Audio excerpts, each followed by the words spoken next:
এই সেই কুলাঙ্গার যাকে এক বিশাল জঙ্গল থেকে উদ্ধার করেছি, 4 হাতে চাকু ছিল, সে করছিল। রুকনি মানুষের বিরাট সহযোগিতায় আমরা এই ছেলেকে উদ্ধার করেছি।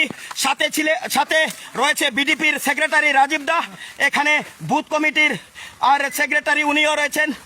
তারপর এখানে পানিবোরা থেকে আগত সংগঠনের কার্যকর্তা আমাদের বজরং দলের সংযোজক দক্ষিণ কাছাড় জেলার গৌরব রায় মহাশয়, উনি আছেন আমাদের সাথে।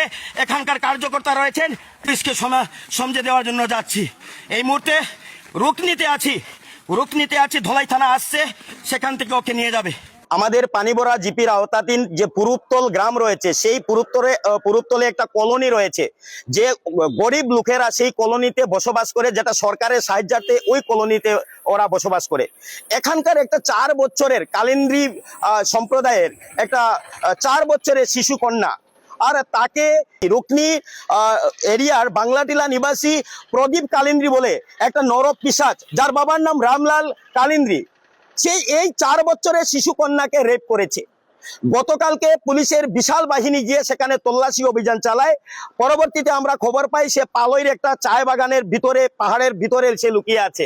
ওখানে পুলিশ অভিযান চালিয়েছে, কিন্তু তাকে পাকড়াও করা যায়নি, কারণ সে জঙ্গলের ভিতরে লুকিয়েছিল, কোথাও বা পালিয়েছে। আজকে আমার কাছে ফোন এসছে সে নাকি পালংঘাট হয়ে রুকনির উদ্দেশ্যে যাচ্ছে। আমি খবর নিয়েছি তার অরিজিনাল ঘর সেই রুকনি বাংলাটিলাতে। সঙ্গে সঙ্গে আমি এখান থেকে আমার বিডিপির সেক্রেটারি রাজীব রয় তাকে নিয়েছি, এবং পানিবোরা থেকে আরো 2 জন দাদাকে নিয়েছি, এবং ওখানকার আমাদের জনসাধারণকে নিয়ে ওকে আমরা পকড়া করেছি। সে তার বাড়িতে যায়নি, তার পিছনের বাসায় ওর কাকার বাসাতে ছিল। যখন আমি ঘরে প্রবেশ করছি তখন ওই বাচ্চা একটা আমাকে ইঙ্গিত দিচ্ছে, মানে দ্রুত বেগে ভিতরে গেছে। তখনই আমি বুঝতে পেরেছি সে ঘরের ভিতরে ছিল। একদম ঘেরাও করে দুদিক থেকে আমরা তাকে একটা জঙ্গলের ভিতর থেকে পকড়া করে নিয়ে এসেছি। আপনারা মনে রাখবেন, এটা 4 বছরের শিশু সন্তান।